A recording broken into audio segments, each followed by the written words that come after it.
Vorden, is what Layla said true? Did you attack her? Quinn asked in a soft voice, hoping to defuse the situation. I'm sorry about attacking you. When I saw Quinn's blood, I thought that maybe the attacker had come back to get revenge. I thought you might have come in to attack me and Peter as well, Vorden explained. How can we even believe you? Layla said, still annoyed by the whole thing. It was clear to her that Vorden was unstable. I'll just leave you be for now, Vorden said. I'm sorry about what happened. Why did you get in my way? We could have taught that girl a lesson. What did I tell you? It's because of you we're in this mess in the first place. You attacked her. It's our fault to begin with. Fine, but you understand that if you keep suppressing us, the little one's anger will only build up. The more he thinks Quinn is trying to get away, the angrier he will be, and then when he takes over, there's nothing me and you can do. I won't let it get to that point. Now, for today's lesson, it will be individual practice. You have fought for the last couple of days with your weapon. With that, everyone went into a separate space with their weapon. I wish there was someone who could teach me how to use these things, Quinn said as he sighed. Request of combat lesson activated. A suitable weapon is currently in use. Hand-to-hand combat level 1 will now be shown. In the video stood a single, tall, long-haired blonde man in a large empty room. On his both of hands, he wore 2 gauntlets similar to Quinn's, but looked a lot more powerful, and his beauty was unmatched. Hello and welcome to hand-to-hand combat classes for beginners, the blonde man said in a cheery voice. To whomever this video happens to be shown to, I will now demonstrate a set of skills that you should be able to perform at your level. Our kind and/or abilities work best when we use a weapon that covers our hands. The first move is a defensive move. I call it Flash Step. To perform this, if the system has been set up correctly, you will need at least 15 points of agility. The next skill I will show you is the Hammer Strike. Cool, right? The man said, smiling. For this skill, you will need at least 15 strength as well. That is all for today. When you are ready, the next set of hand-to-hand combat classes will be unlocked for you. Quinn, I'm afraid I have some bad news, Leo said. I'm afraid you will have to follow these men. They have a few questions they would like to ask you.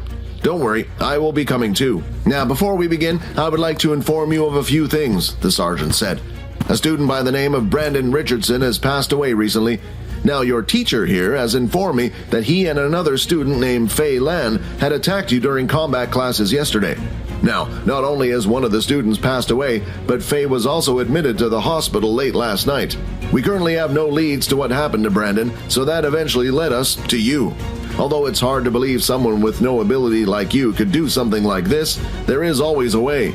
The woman sitting opposite you here has the ability to detect whether someone is telling the truth or not. Now, please proceed with her demands. It's okay, the lady said. I just need you to place your hand over mine. An ability has been detected. Unable to block the user's ability. Now tell me, did you kill Brandon Richardson last night? She asked. No, I did not. He's telling the truth. Quinn explained to Layla what had happened after the integration.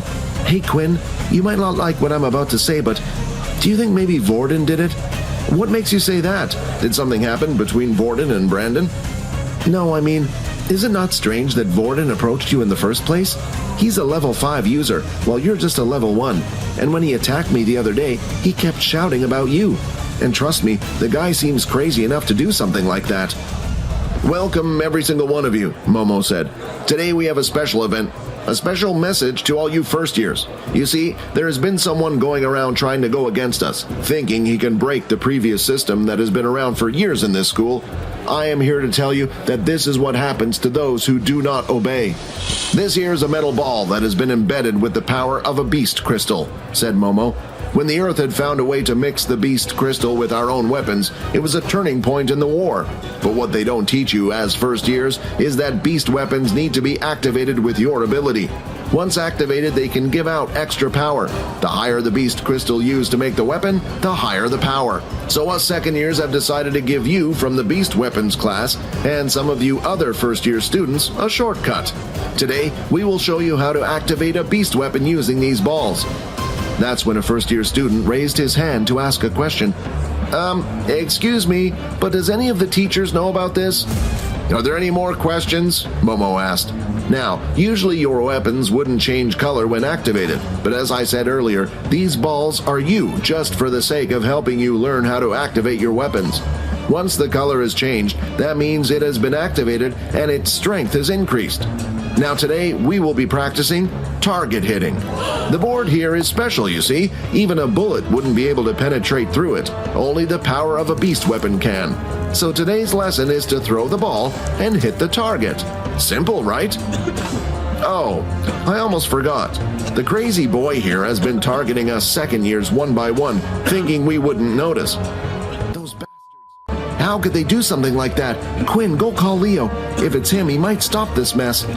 But as Layla turned around to look at where Quinn was, he was nowhere to be seen.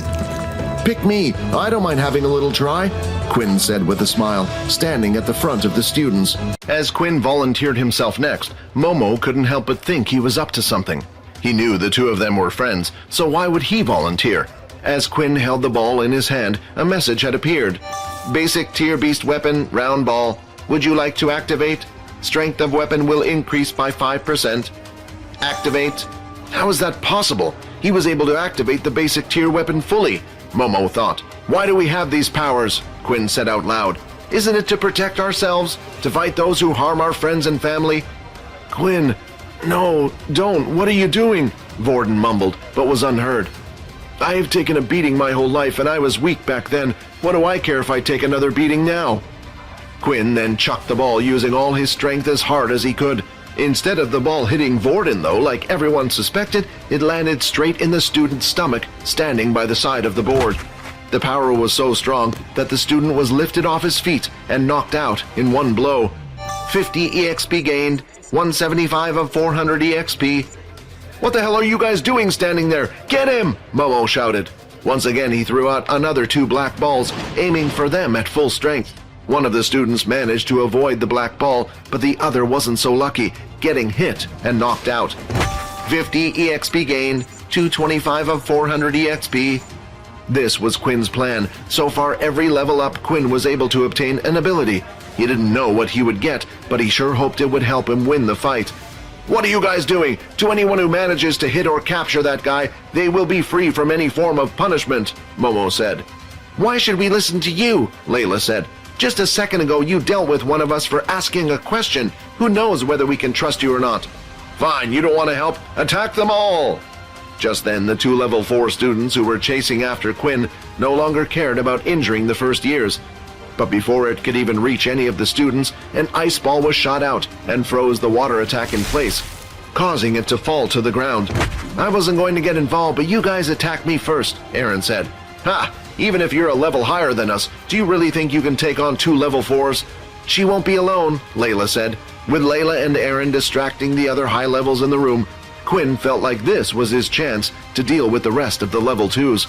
Out from the side, a long, thin object came lashing out at him. It was too fast for Quinn to react, causing him to be hit across his body. Not only did the attack pierce his chest, but it also sent him tumbling to the ground. 13 of 20 HP. You have caused so much trouble, Momo said. I don't know how you can activate the beast weapon so well, and your surprise attacks seem to work, but you will always be a weak level 1. Vorden, watching the whole thing from the board, felt useless. I have to help him. He's only getting hurt because of me. This is all my fault, Vorden said. If you want to help him, then let me take over, a voice said in Vorden's head. Meanwhile, at the center of the assembly hall, Aaron and Layla were busy confronting the 2 level 4 students. Hey, do you mind if we switch? One of the second-year students said. My water abilities are weak against her. I see you want a level 2 user, huh? The other student replied. Oh well, just finish her off quickly. With that, the 2 second-years charged in for the attack. The water ability user went after Layla, while the earth user went after Aaron. As the earth user got closer, he stomped the ground, and a spiked earth mound followed, heading right for Aaron. However, he didn't have much time to think. With her other hand, Aaron had formed an ice spear and threw it towards her opponent. Suddenly, he felt his legs start to feel cold. When he looked down, he noticed they were starting to freeze. For a second-year level 4 earth user, you are incredibly weak. Before the boy could react, Aaron had whacked him in the back of the head with the hilt of her sword. How did she win so easily? The first-year students watching said. Although Aaron had finished her match quickly, the same couldn't be said for Layla. The second-year student threw out his fist, and a ball of water came out towards her. It hit her dead in the stomach and sent her flying back towards the front of the hall near Vorden. "Hey you, free me, I can deal with him." "What?" Layla said as she looked up, noticing that it was Vorden who was speaking to her. "Come on, hurry, we don't have much time. Touch my leg." She crawled over to Vorden's side and touched his leg as he had asked. Then the shackles tied around Vorden's arms and legs started shaking. Vorden was using Layla's telekinesis ability, but it was weak. It wasn't strong enough to break from the shackles. Layla then lifted her hand, and with the two of them working together, the shackles were finally removed and Vorden was free. "Finally, I get to come out. It's been a long time." These were just as sharp as an attack from a regular blade, but could be thrown out. As the blades came towards him, at the last second Vorden managed to twist his body in an odd way, avoiding both of the blades. He then lifted one of the black balls from the ground, using his telekinesis, and threw it out. However, the attack was easy for the water user to block, forming a water wall stopping the ball, but then, crack! Something was felt on the back of his leg, and at the same time a crunching sound was heard. The boy immediately fell to one knee. As he looked at Vorden in front of him, he could only see Vorden with his hands held out. Then another striking pain was felt through his body, this time on his other ankle. Without realizing it, Vorden had attacked him from behind, pulling the other black balls towards him. The water user was too focused on the attack in front. He never thought about an attack from behind. Also, it had come as a surprise to him that Vorden was not an Earth user as he thought. "Finally, I, Rayton, have returned." The second-year students had Quinn completely surrounded. As he took a step forward to try to break out of the encirclement, a wind strike came towards him. He quickly went behind the student, grabbing his arm, and at the same time kept one of his claws towards the student's neck, using him as a meat shield. "Me and you both know you're not going to hurt him, Quinn," Momo said. "If you attack too deep and kill him, you'll be in trouble. Attack too shallow, and we will pounce on you and make you wish you were dead." Quinn hated to admit it, but Momo was right. The attacks came out fast and furious from the others. Quinn was able to block most of them. Now his back was up against the wall. The situation he was in was similar to the agility test, where holographic spikes came at him. However, these attacks were more powerful and were greater in number. Eventually, Quinn let a strike get in. 6 of 20 HP. Suddenly, the attacks had stopped, and Momo had stood forward with his whip in his hand. Seeing the whip, Quinn remembered that a single attack last time had brought his HP down by 7 points. If he was to receive another attack from it right now, he would be brought down to below 0. The problem was, Quinn had already displayed abnormal strength. If he then displayed abnormal healing, things wouldn't add up. A student couldn't have 2 abilities apart from rare cases, which meant it would only lead to Quinn being asked more questions. Just as Quinn was deciding what to do, Momo sensed something and moved his head at the last second. As he did, a black ball came flying through the air and went past his head. Then the black ball stopped mid-air and suddenly started moving back towards Momo. Momo lashed his whip at the ball, slicing it in half. As he turned around, he saw Vorden standing there. When he looked to see what had happened to the rest of the second years, he could see a few had already been taken down, and those who hadn't been were busy engaging in combat with Layla and Aaron. "So you got free, huh?" Momo said. "Do you not remember what happened to you the last time the two of us fought?" Momo taunted. "Last time you fought against that weakling, this time you're fighting me," Rayton said. "I'm not as nice as Vorden." Rayton lifted both hands, and with it, 2 more black balls off the ground lifted up. Vorden swung his hands in the air, and the black balls followed the same path. "Looks like you don't remember what happened last time." Momo clenched his fist tightly, destroying the black ball held in his hands. He then swung his whip, destroying the other without even looking where it was. Quinn wanted to help. While Momo's back was turned, he tried to go in for a strike, but before he even took a step, the whip came flying out and landed just in front of him. "Don't even think about it," Momo said. Before Quinn had taken a single step, Momo had already acted. It can't be, Quinn thought. He either had some type of mind-reading ability or future-seeing ability. Quinn's guess about Momo was nearly spot on. Momo could see 2 seconds ahead into the future, although it wasn't as clear as others might think. His ability was activated through his eyes. Quinn wasn't the only one who had figured out Momo's ability. Rayton had as well. "Who cares if you know what I'm going to do?" Rayton shouted. "All I need to do is do something you can't block." Rayton then started running towards him. Momo could see the black balls coming at him, and he knew he could do nothing but take a hit. He opted to avoid the water strikes, the more powerful of the attacks, and moved so the balls would hit his back. After being hit with the black balls, Momo moved away from Vorden, creating distance between the two. I have to admit, I didn't expect you to be able to use two abilities. You didn't do something like this last time. It looks like you were hiding a trump card after all, Momo said. But you weren't the only one holding back last time. While in his right hand he held a whip, something started to form in his left hand. At first, it looked just like a bunch of light particles forming something, but then eventually another whip appeared. Only this felt and looked different, as if it was alive almost. Just from holding it alone, the whip would continuously move like a snake. Let me show you the difference between the second years and first years, Momo said. Even though Erin was currently busy fighting the other second-year students, she couldn't help but sense the power in the room. So he has one after all, huh? A soul weapon. While the distance between Momo and the others were far away, Layla had managed to make a break and get away from the other second-year students. She quickly went to Quinn's side and could see he was badly injured. "Do you need some blood?" Layla whispered. "No, I'm fine. I'm not in any danger. Don't worry about that. I just don't want to reveal anything in front of all these people." "I understand," Layla said as she then looked at Vorden. "Your friend. I hate to admit it, but he's strong." "Yeah." After looking at Vorden now and seeing how he fought so skillfully, as if he had done it 100 times before, and he was even using two abilities effortlessly, Quinn quickly realized there wasn't much he knew about Vorden, and that he probably had his very own secrets that he was hiding from everyone, similar to himself. Now with Momo's soul weapon, the confidence in him grew. He swung his soul whip, and it started to move at lightning speed. In response, Rayton created a wall of water with one hand and started to slow down the whip with the other, but the telekinesis ability was useless and didn't seem to do anything to slow the whip down. Then, when the whip had reached the wall of water, it suddenly grew in length and had wrapped around Rutten's arm. Momo pulled forward, dragging Rayton to the ground, and then swung out his other whip, lashing against his back. "Damn you!" Rayton shouted. "If only this body wasn't so hurt from before. Now you have gone and done it. You think a soul weapon is strong enough to defeat us? Well, think again. Little one, it's your turn. It's time to give this man hell." Just then, though, the doors to the assembly hall were swung wide open, and in came a tall, silver-haired female, and standing behind her was Peter. "I command everyone to halt this instant," she said. "If anyone does not obey this command, prepare to be punished." The female's name was Faye Dallum. She was a sergeant at the academy and was mostly in charge of squad training. "Those of you who are injured go to the doctor's office to be treated immediately, while the rest of you head to the dorms and stay inside until you are called out again. Do you understand?" Faye said.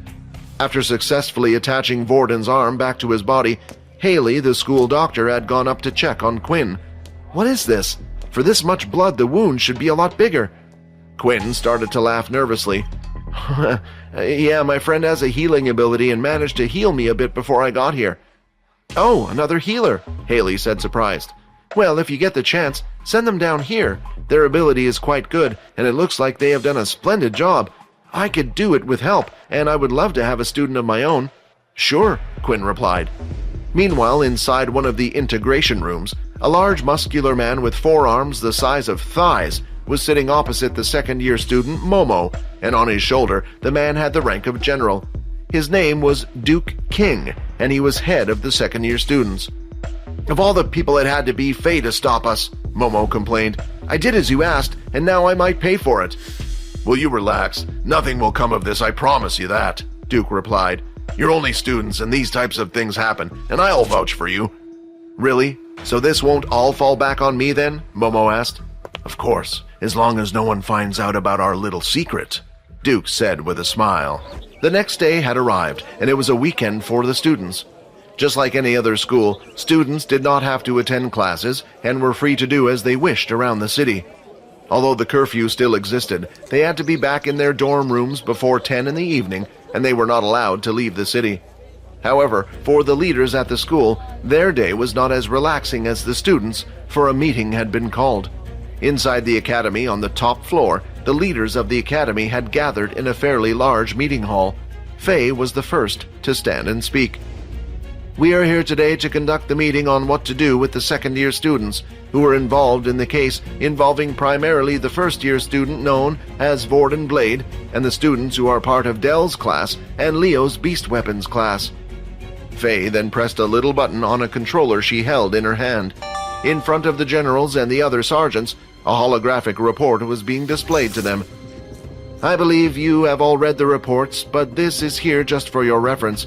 I would like to ask your opinion on how these students should be punished, General Duke. Punished? Duke said. I see no reason for these students to be punished.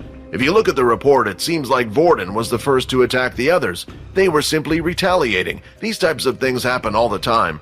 I urge the rest of the sergeant to take extra precaution, said Faye. It was only recently that we had the death of a student in our school.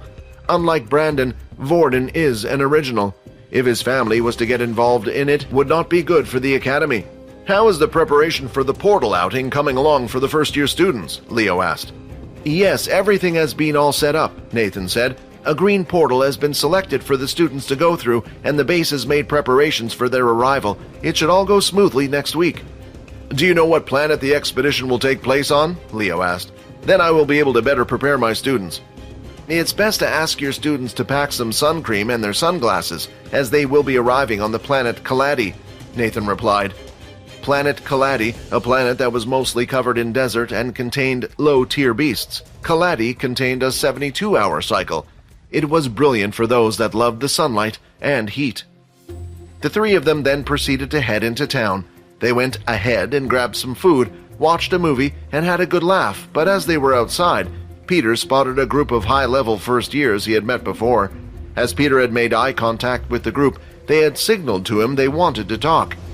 Hey guys, I just remembered that I promised to meet up with a few people from school tonight, said Peter. It was great hanging out with you guys, but I'll see you when you get back to the dorm.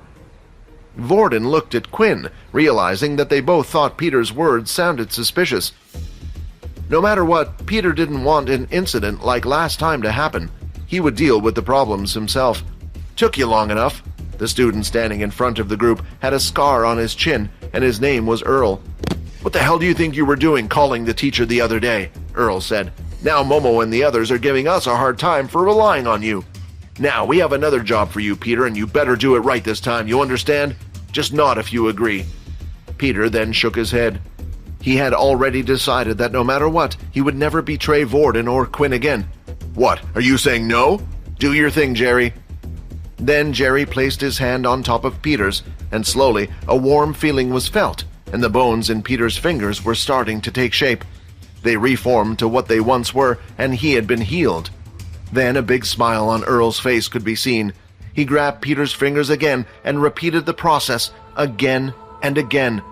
Eventually, after an hour had passed of breaking, hurting, and rehealing Peter's mind had given in. Without him realizing it, he no longer wanted to feel the pain and nodded, agreeing to their request. Good, Earl said. Now this time, you better do it right and be sure not to involve anyone. While the two were walking, Quinn couldn't help but think back to the fight between Vorden and Momo. Hey Vorden, I know you said your ability resets every day, but you never said you could wield two abilities at once, Quinn asked. Didn't I? Vorden said with an awkward smile. Well, there are some in my family that can even hold three. Really? So how does it exactly work? Well, if I told you our family secrets, Quinn, you would have to become a part of our family. Either that or I'd have to kill you. For a second, there was an awkward silence between the two, as Quinn wasn't sure if Vorden was joking or not. Relax, will you? Vorden said. But yeah, I honestly can't tell you anything. You know Original's rules and all. Vorden belonged to one of the original families, meaning the only people that knew how to copy other abilities were the Blades. Yeah, sorry about that, but if you don't mind me asking, if you copy an ability you've never received before, how are you able to fight with them so well? Let me show you something, Vorden said. The two of them continued to walk down the high street, which was filled with shops, until Vorden eventually stopped just outside a game store. The two of them headed inside, and there were all types of games filled on the shelves. Then Vorden pointed at the VR capsule. You see that thing? I grew up playing on that. What? Quinn thought. There's a popular game played in the outside world and within the military schools called Power Fighter. The game itself is used to help people train. The VR capsule can record all attributes of your body. Anything you do in the real world, you can do in the game. The only thing that it can't do is record your ability. Vorden then walked up to the capsule and touched the front of the capsule. "Welcome, user ID VB copy," the machine said. As Vorden logged into the game, an ability tab. The list seemed almost endless. "Wait, I thought you said the game couldn't record your ability," Quinn asked. "It can't, but it uploads into its database every ability that is shared out there in the world that we know today. Of course, only the ones that are made public.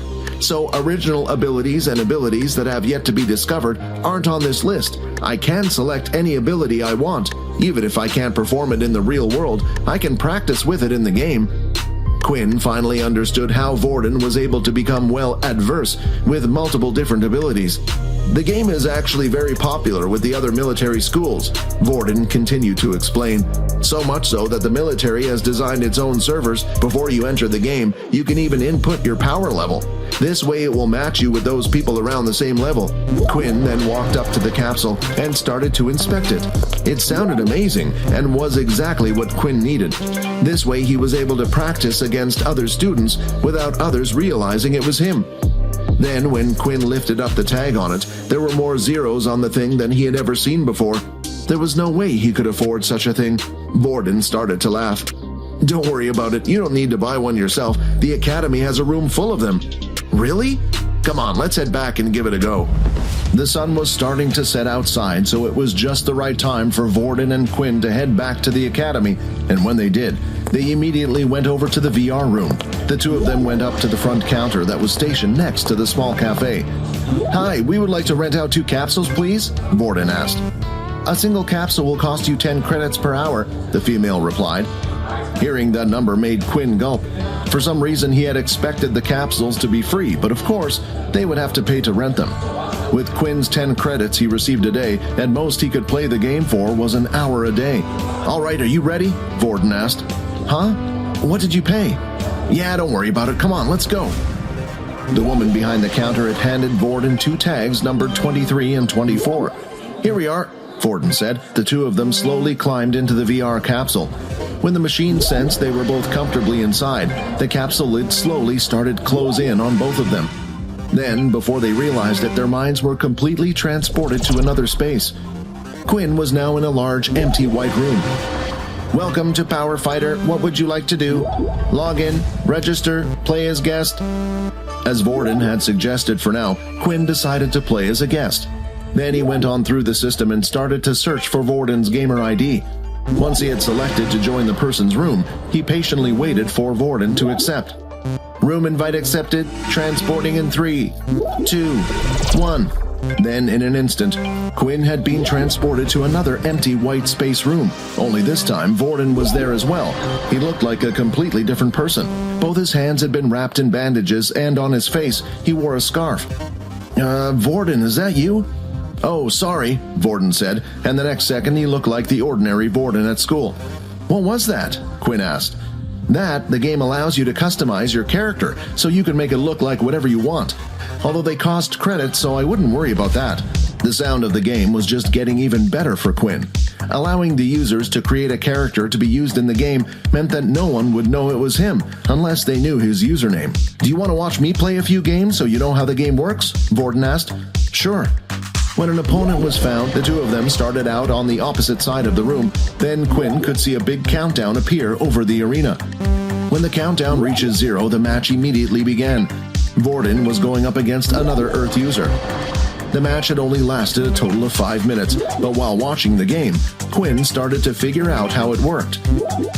After that, Quinn continued to watch Vorden play a few more games, and before they knew it, their time was up. It was getting late, and it was almost time for their curfew, so Quinn and Vorden decided it would be best to head back to the dorm rooms. When they arrived, they noticed that the lights were out, and Peter was already in the room fast asleep. "Does he look okay?" Quinn asked. "Yeah, he seems fine, but even if he was getting bullied, he could have gone to the doctor's office before coming here," Vorden replied. "Well, I still think we should keep an eye on him. There's no way higher levels would just become friends with a lower level for no reason," Quinn said. Vorden cleared his throat loudly and started to look at himself. "Of course, there are some exceptions," Quinn said, smiling. With the other two now fast asleep, Quinn was still awake messing around with his system. He was busy watching the tutorial videos of the hammer strike. The next day, Quinn had woken up earlier than the other two. He immediately wanted to go to the game to create his character and test out the skill he had been learning all night. Just in case the others wondered where Quinn was, he left a note before leaving. When he finally arrived, the VR room was emptier than it was yesterday. He went up to the pretty lady who stood behind the counter and asked to rent a capsule, only this time for 2 hours. Before entering his capsule, Quinn looked around the room and noticed some students carrying their beast weapons with them. Not all students used one like Vorden, but after watching the games Vorden had played yesterday, he did see a few of his opponents have one, which meant that the game was also able to recognize the power of beast weapons. Scan complete. The beast weapon may now be used with the capsule. He then hopped in and logged into the game. Please create a user ID. Quinn thought long and hard. He didn't want anything that could give his real identity away, but at the same time he wanted a name that would express his newfound self. Something like Vampire God just wouldn't work and gave too much information. Finally, he had settled on a name. User ID created, Blood Evolver. The next step was to design his character. The body proportions of his character were the same as him, but he was able to choose what hairstyle and simple clothing he wanted on it. Quinn had always been born with black curly hair and wanted to change it but never got the chance to. After going through all the options, he finally decided on a red spiky-haired character who wore simpler villager clothing. It looked like a farmer from an old fantasy world. Once the character had been completed, Quinn was once again teleported to the large, white, empty room. That's when Quinn noticed something. While in the room, Quinn was able to walk around freely and move his body just like he could outside. He was currently dressed as the character and even had his gauntlets on. Then, when Quinn tried to open up his system, to his surprise, it appeared like usual, showing all of his current stats. Quinn looked down at his gauntlets and immediately wanted to test something out. Blood swipe. And in that instant, a red claw-like line left Quinn's hands and scratched the ground. For whatever reason, it seemed like Quinn's system and abilities still worked inside the game. Just in case, Quinn opened up the game system and checked, and right next to his name, where there was a section to fill in your ability, there were the words written none in the box. But the fact that Quinn was able to use these abilities in the game made him think, was his system really an ability? At first he assumed so. After all, he had received the power from what had looked like an ability book. Of course, he had never heard of an ability like this before, but there were many abilities in the world that originals had hidden and kept for themselves. Then he thought back to his status change. Next to race, it stated he was no longer human. Perhaps his abilities were more a side effect of changing race, rather than an ability itself. That's why the skills that he unlocked through the system didn't really follow a pattern. If Quinn's theory was right, did this mean he could also learn an ability? Before going into his first game, Quinn wanted to test out the hammer strike. He had been watching the video all last night and felt like he was ready. Place your foot forward like this and at the same time rotate your body. The energy should flow through your toes upwards. Then, as you pull back your hand, stomp on the ground and at the same time release the energy through your fist. Quinn mumbled as he went through the steps. He could feel the energy rising from the bottom of his feet into his fist. The powerful strike left his hand, and a loud bang was heard. A small shockwave in the air was created. "I did it," Quinn said. For his first match, Quinn wanted to go against the same power level user as him. She just wanted to make sure of a few things. The game had found him an opponent, and he was immediately teleported to an arena. Hi, Quinn here. Wondering what happens next? If you want to jump the queue and unleash all episodes, click on the link here and install the Pocket FM app.